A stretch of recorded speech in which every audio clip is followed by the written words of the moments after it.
Hey, what's going on, everyone? This is the KAIJU King, one half of the KAIJU Brothers here with some Pokemon fan art that I'll be bringing to you today. The center for this one will be Tyranitar. It's a hardy Pokemon that appeared, I believe, during Gen 2 of 1999 of Pokemon Gold and Silver. At level 55, it evolves from Pupitar, starts off as Larvitar, and it's a rock and dark type Pokemon, standing over 6'7" at 400 plus pounds. So it's definitely an absolute unit of a beast here, of a mon here, and it has a lot of that Godzilla vibe going on with it. I'm pretty sure that's probably why I was very smitten with this thing here at first when I played back in the day. I wanted to overall have its composition consist of it advancing or walking towards the viewer, some sort of motion to go behind it. And then I drew a sandstorm that is brewing behind the monster as well.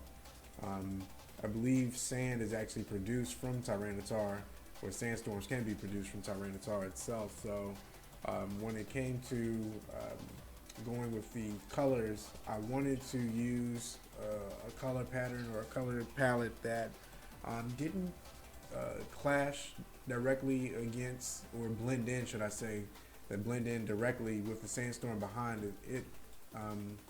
For the illustration in the background, but I wanted it to be able to stand out ultimately. So as far as the highlights of the sand, I chose to go with a brighter yellow, and the shadow, or the sand that is part of it, but to complement those highlights would be a darker shade of orange or gold or brown to help bring that picture in, while not being, you know, being able to mesh with the sandstorm that I'll color later on in the back. The color scheme for Tyranitar itself wasn't the standard color, but I opted to go with something more akin to the shiny color for Tyranitar.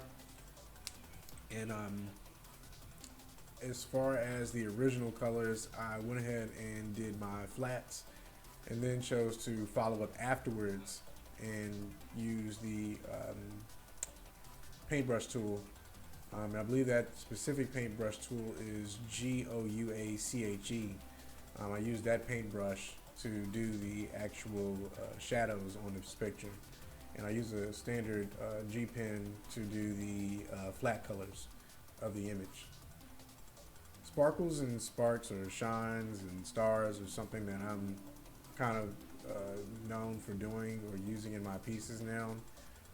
It took me a moment just to find one or a pattern that I really liked that I was working on. And you'll find that when you're working on an image, especially digitally, you have that option of being able to erase something on a layer and then going in and making alterations as needed. So take liberty and take joy in being able to do that when you're working on a digital piece.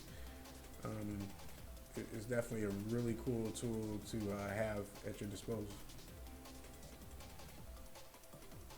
And one other thing too that I recommend doing as an artist when you're working on something is to make sure that you flip your image, whether you're working traditionally or whether you're working digitally. That's highly encouraged, just to make sure that your illustration is even and not lopsided at any moment. And one way for you to do that when you're working digitally is to go to the upper left hand corner. You go to edit, and then you would select rotate canvas horizontally. So once you do that, you're able to check and make sure that your image is even and good.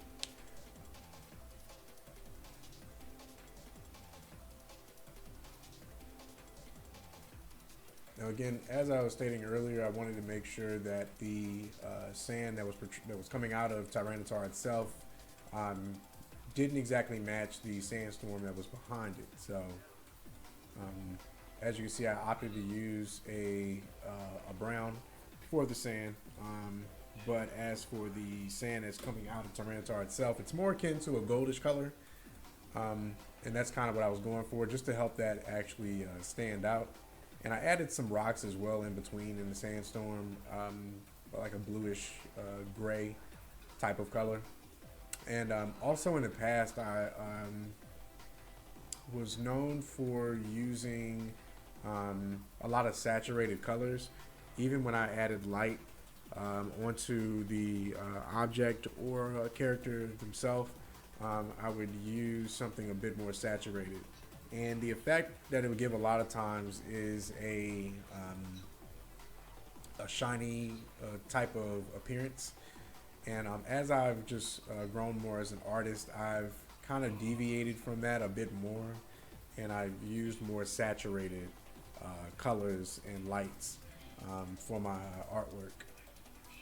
Now, instead of using the sparks from before, I wanted to go for a sort of design or a special effect that kind of symbolized that this monster was maybe roaring.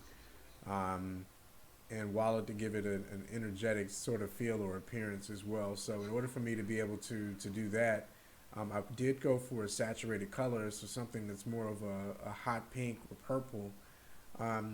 But if I left the image, or if I let that left it as be as a solid color, I don't think it would have stood out as well. So in order to help complement it and help bring that out in the illustration itself, I highlighted those special effects with that solid color with a thin outline of yellow.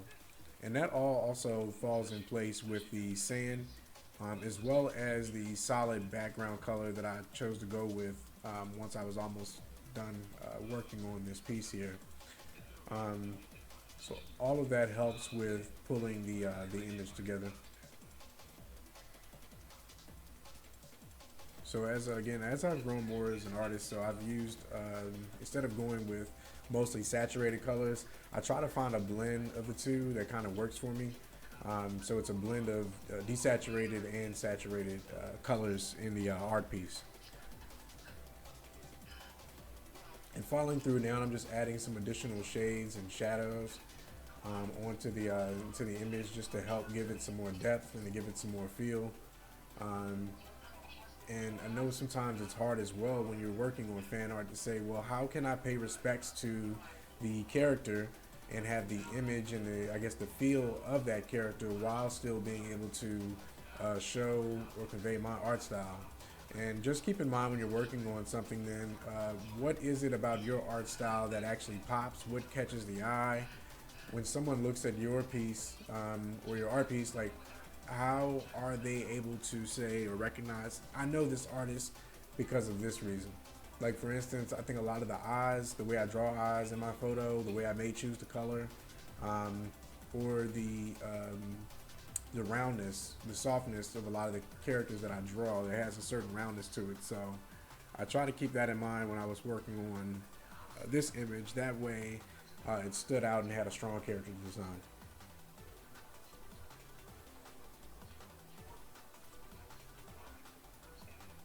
I think in total, again, I said I was going to do 6 images. So Mega Sableye and Jolteon are both coming up next. I may do a full-blown illustration for one of those two instead of just doing a single character illustration. But again, I had a lot of fun working on this. If you have any recommendations, again, feel free to drop that in the comments below or inbox, and I'll definitely look into that as far as adding another Pokemon to the album here. Also in the future, in our next videos, we will have more actual graphic novel or graphic novel art or comic book art. I'll have tutorials based on that as well, so keep a lookout for that. It's going to be big. And thank you as well for tuning in and watching the video. If you know anybody that's inspired, please give it a share to any aspiring artist. A like and a comment always goes a long way, and I definitely appreciate it tremendously. Thank you.